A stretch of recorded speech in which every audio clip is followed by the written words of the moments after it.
1. Menurut UU Nomor 3 Tahun 2009 yang mengubah UU Nomor 14 Tahun 1985 tentang Mahkamah Agung, salah satu perubahan penting yang diatur adalah mengenai A. Pengangkatan hakim yang dilakukan oleh Presiden tanpa persetujuan DPR, B. Penurunan usia pensiun hakim Mahkamah Agung, C. Pembentukan lembaga peradilan khusus, D. Pembentukan lembaga komisi yudisial, E. Kewenangan Mahkamah Agung dalam melakukan pengawasan terhadap peraturan daerah.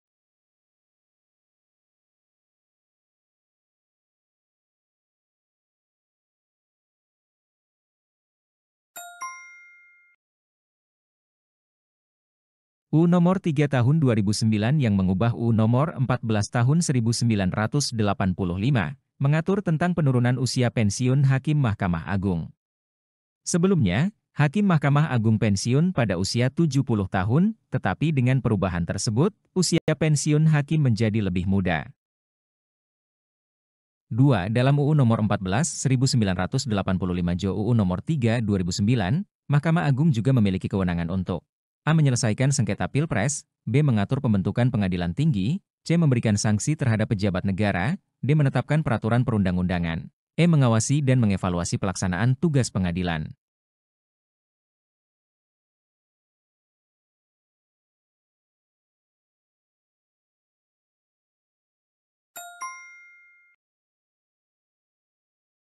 Mahkamah Agung berperan dalam mengawasi dan mengevaluasi pelaksanaan tugas pengadilan yang berada di bawahnya, termasuk pengadilan negeri dan pengadilan tinggi.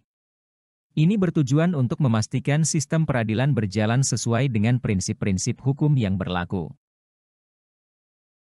3. UU Nomor 31 Tahun 1997 tentang Peradilan Militer mengatur tentang A. Kewenangan peradilan militer hanya untuk perkara yang melibatkan anggota militer, B. Pembentukan pengadilan militer di tingkat kabupaten, C. Pengadilan militer yang hanya menangani kasus kriminal umum, D. Pengadilan militer yang menangani perkara administratif pemerintah, E. Pengadilan militer yang hanya menangani perkara sipil.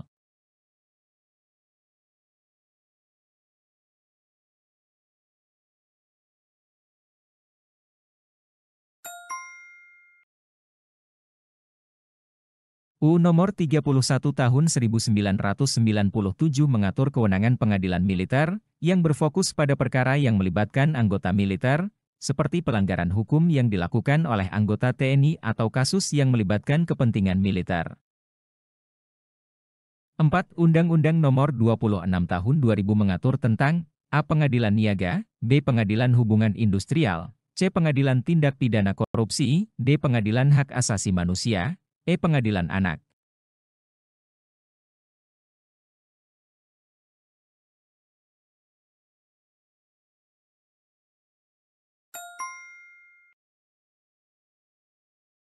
UU Nomor 26 Tahun 2000 mengatur tentang Pengadilan Hak Asasi Manusia. Pengadilan ini berfungsi untuk memproses perkara yang berkaitan dengan pelanggaran hak asasi manusia berat, seperti genosida dan kejahatan terhadap kemanusiaan. 5. Dalam hukum privat, jika terjadi perselisihan antara pihak A dan B mengenai kontrak yang dibuat, maka A. Negara harus segera campur tangan, B. Pihak yang berselisih dapat menyelesaikan melalui pengadilan, C. Hukum pidana akan diterapkan, D. Negara memutuskan siapa yang benar, E. Semua perselisihan diputuskan oleh majelis adat.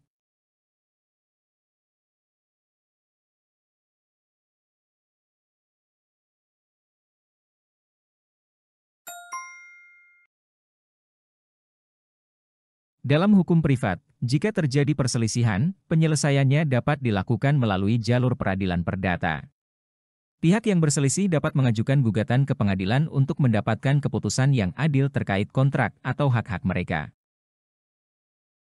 6. Dalam Perma 1 2016, jika mediasi gagal mencapai kesepakatan, maka A. Perkara dianggap selesai tanpa keputusan hukum, B. Pengadilan mengembalikan perkara kepada para pihak untuk didaftarkan ulang, C. Perkara dilanjutkan ke proses persidangan, D. Mediator memiliki kewenangan untuk memberikan rekomendasi keputusan, E. Pengadilan wajib menunjuk mediator baru.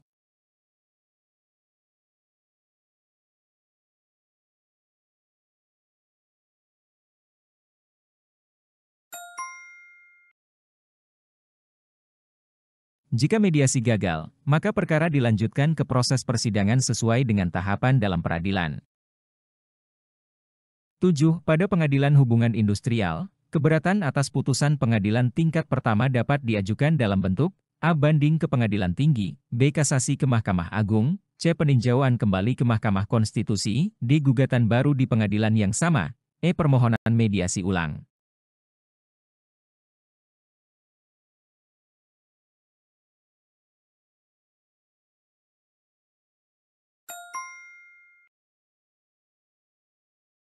Dalam pengadilan hubungan industrial, keberatan atas putusan pengadilan tingkat pertama dapat diajukan dalam bentuk kasasi ke Mahkamah Agung sesuai dengan ketentuan hukum acara. 8. Berdasarkan UU Nomor 19 Tahun 2016 tentang Informasi dan Transaksi Elektronik, apa sanksi bagi pihak yang dengan sengaja menyebarkan konten elektronik yang melanggar kesusilaan? A. Denda maksimal Rp500 juta, B. Penjara maksimal 3 tahun, C. Penjara maksimal 6 tahun dan atau denda maksimal Rp1 miliar. D. Penghapusan hak untuk berinternet, E. Pengawasan oleh polisi selama 2 tahun.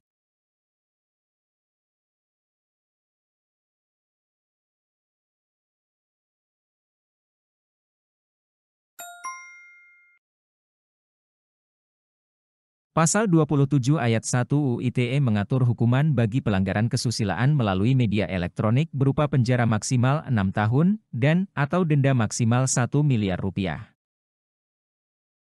9. Dalam asas kekuasaan kehakiman, peran pengadilan adalah A. Menyelesaikan semua permasalahan secara politik, B. Melindungi hukum dan memberikan rasa keadilan, C. Menegakkan kebijakan pemerintah, D. Memberikan sanksi kepada pelanggar norma agama, E. Membuat aturan baru untuk menggantikan undang-undang.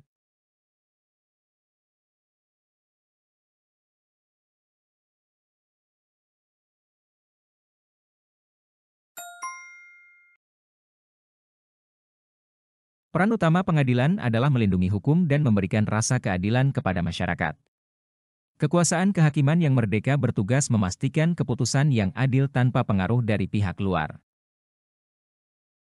10 berikut ini adalah contoh sumber hukum nasional yang berasal dari jurisprudensi, kecuali A. Putusan Mahkamah Agung yang dijadikan acuan dalam kasus serupa, B. Keputusan hakim pada kasus unik yang belum ada aturannya, C. Pendapat seorang ahli hukum dalam sebuah artikel, D. Putusan pengadilan yang dianggap sebagai pedoman hukum, E. Penetapan hukum yang digunakan berulang kali oleh hakim.